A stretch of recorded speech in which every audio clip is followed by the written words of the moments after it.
दाल चावल मिलाने में और पाने में जो स्वाद आता है, एक रूप बन जाते हैं। तो महाराज जी पहले परंपरा थी, जब भोजन समारंभ होता तो सबसे पहले दाल भात दाल चावल परोसा जाता। दाल चावल मिलकर एक रूप हो जाते हैं, सुंदर स्वाद बनता है। उसी प्रकार वर पक्ष और कन्या पक्ष के लोग मिले तो दाल चावल की तरह एक रूप हो जाए, जीवन में सुंदर स्वाद बने। अच्छा सबका। अब आजकल तो सब भूल ही गए हैं। अब गांव में तो फिर भी परंपरा है, शहर वाले तो सब भूल गए हैं। अब तो सबसे पहले लड्डू से शुरुआत करते हैं, तोड़ने से।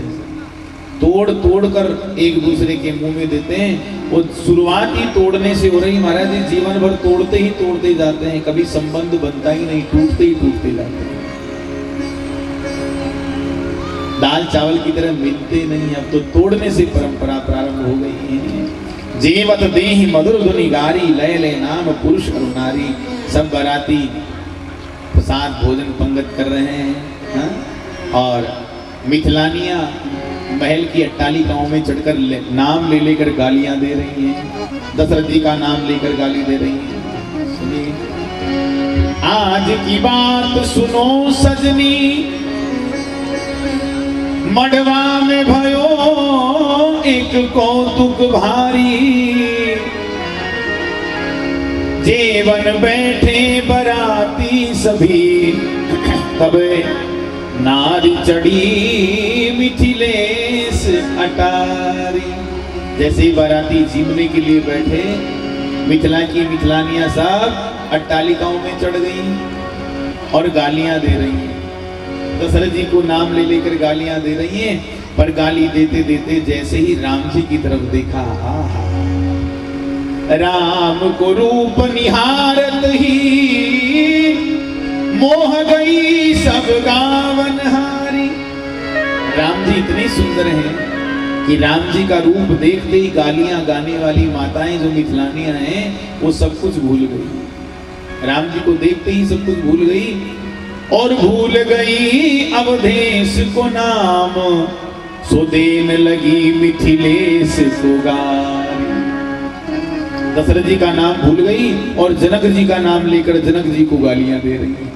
अब जनक जी बार बार देख रहे हैं उधर, तब माताओं को होश आता, अरे राम राम, हम तो जनक जी को ही गालियां दे रही हैं।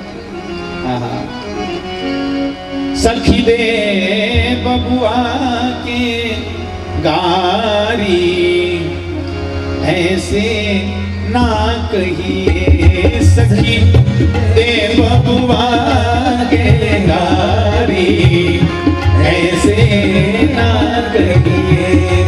दुल्हा आए ससुरारी, ऐसे ना कहिए। दुल्हा आए ससुरारी, ऐसे ना कहिए।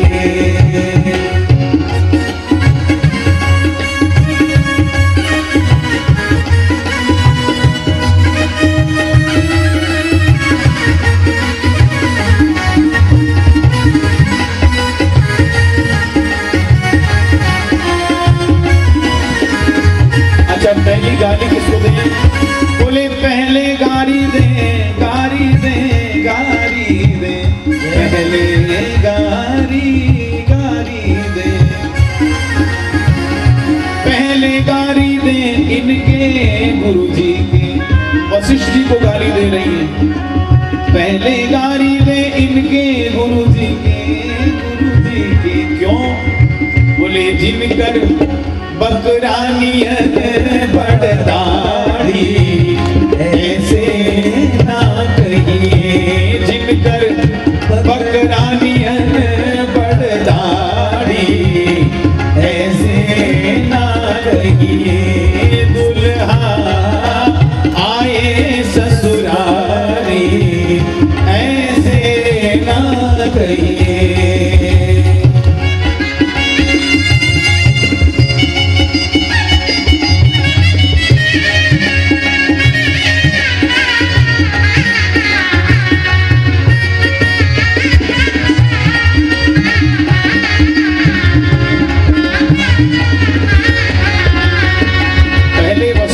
गाली दी बोले बकरे जैसी दाढ़ी, लंबी लंबी बकरे जैसी दाढ़ी रखते हैं। फिर गाली दे नृप दशरथ के, नृप दशरथ के। दशरथ जी को गाली दे रही, क्यों? बोले भय वृद्ध भय सुतचारी, ऐसे ना कहिए भय वृद्ध भय सुतचारी, ऐसे ना कहिए।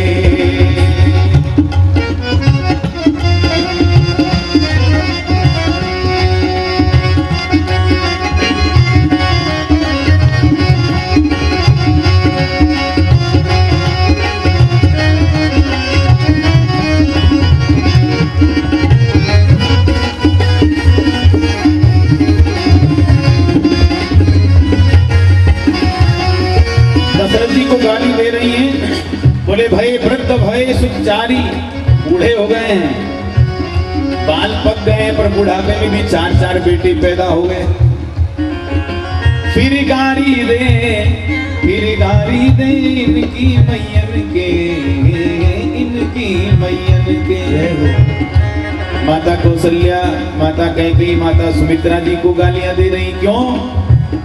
बोले जे पहरे उधारी साड़ी, ऐसे ना कहिए जे पहरे उधारी साड़ी, ऐसे ना कहिए। सखी रे बबुआ के गारी, ऐसे ना कहिए। दुल्हा ससुरारी, ऐसे ना कहिए। दुल्हा ससुरारी, ऐसे ना कहिए। बोली सीतारामचंद्र भगवान की क्या बात। अब जनक जी का मन ही नहीं करता है बारात को विदाई देने का। दशरथ जी रोज रोज आग्रह करते हैं, कभी जनक जी कभी सुनैना जी रोक लेती हैं।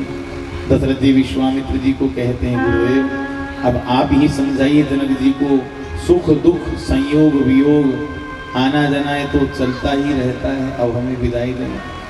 विश्वामित्र जी समझाते हैं, जनक जी अवधेश जाने का आग्रह कर रहे हैं, अब आज्ञा दीजिए। जनक जी के नेत्र भर आए, गुरुदेव आप कहते हैं तो मैं मना नहीं कर सकता, पर मेरी इच्छा नहीं है विदाई देने की। आप कहते तो ठीक है, कल प्रातः काल विदाई हम दे देते हैं। तो इधर रात्रि में पूर्वासी सुनिचल ही बराता, बूझति विकल परस्पर बाता। कल बारात विदा होने वाली है, ये बात पूरे जनकपुर में आग की तरह फैल गई और महाराज कोई सो नहीं पाया। जो हर्ष था वो शोक में, करुणा में बदल गया। रात्रि में ही पहरावने की जितनी सामग्री थी, जितना दान दहेज दिया था, वो सब बैलगाड़ियों में रथ हाथी घोड़े सब लाद लाद कर अवध के लिए प्रस्थान करा दिया गया है। सवेरा हुआ, सेनाइयों में से उदासी का करुण स्वर निकल पड़ा। आज चारों कन्याएं अपने पति के घर जा रही हैं। नारी धर्म का बोध माता सुनैना देती हैं। सुख सारिका जानकी जाए, कनक पिंजरे राख पठाए। जानकी जी को जाते हुए देखा तो दो तोता मैना पिंजरा में पाल रखे थे, स्वर्ण के पिंजरे में रोने लगे। मैं सुनैना जी ने कहा कि काम करो, ये पिंजरे को जानकी के साथ ही भेज दो अवध में, वरना ये हमें सीता सीता कहकर हमें चैन से रहने नहीं देंगे, बहुत सताएंगे। जनक जी महल का खंबा, भवन का खंबा पकड़कर बालकों की तरह फूट फूट कर रोते हैं। आज ज्ञान की मर्यादा यहाँ टूट गई है। शतानंद जी समझाते हैं, हम आपको माता पार्वती की विदाई के समय बता चुके हैं कि कन्या की विदाई की जो समय होता है बड़ा करुणादायक होता है। कितना भी कठोर हृदय पिता हो, पुत्री के विदाई के समय में रोए बिना नहीं रह सकता। अच्छा देखो एक बात और है, लोग रोते हैं, अगर पुरुष रोता है तो लोग टीका करते हैं, महाराज टिप्पणी करते हैं कि देखो औरत की तरह रो रहा है। पर कन्या की विदाई के समय पुरुष रोते हैं तो कोई टिप्पणी नहीं करता।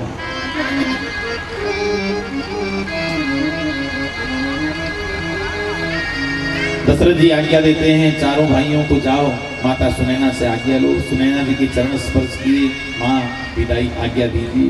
अवध के लिए तैयारी है प्रस्थान की। आशीर्वाद दिया, शकुन दिया। राम जी से मिलते हैं। श्री जनक जी महाराज प्रणाम करते हैं कि हे राम, मैं आपको क्या दूं, आप मुझ पर कृपा कीजिए, मुझे भक्ति का वरदान दीजिए। राम करो के ही भांति प्रसन्नता, मुनि महेश मन मानस हंसा। हे राम, आप तो संतों के और भगवान शिव के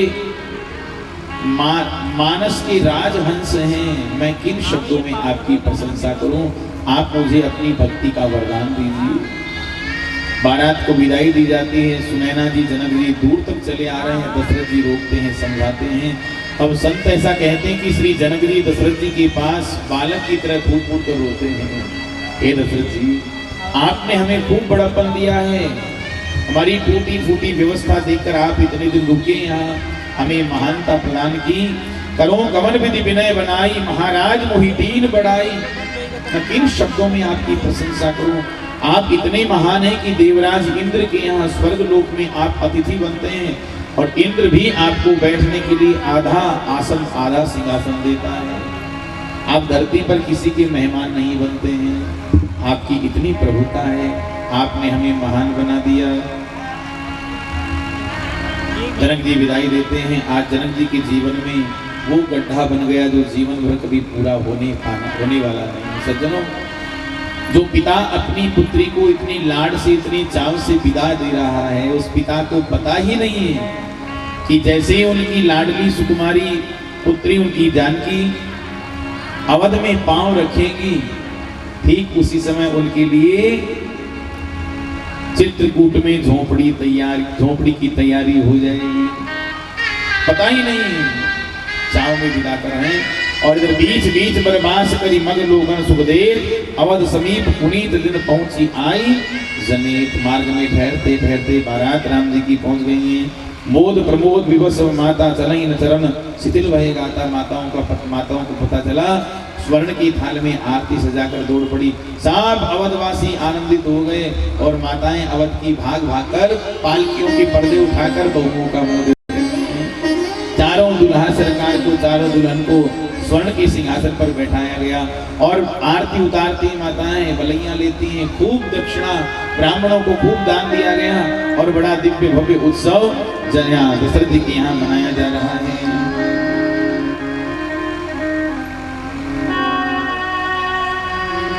बाजत बधाई राजा जू के अंगना, बाजत बधाई दशरथ जू के अंगना, बाजत बधाई दशरथ जू के अंगना, बाजत बधाई दशरथ जू के अंगना, दशरथ जू के अंगना, राजा जू के अंगना, दशरथ जू के अंगना, राजा जू के अंगना।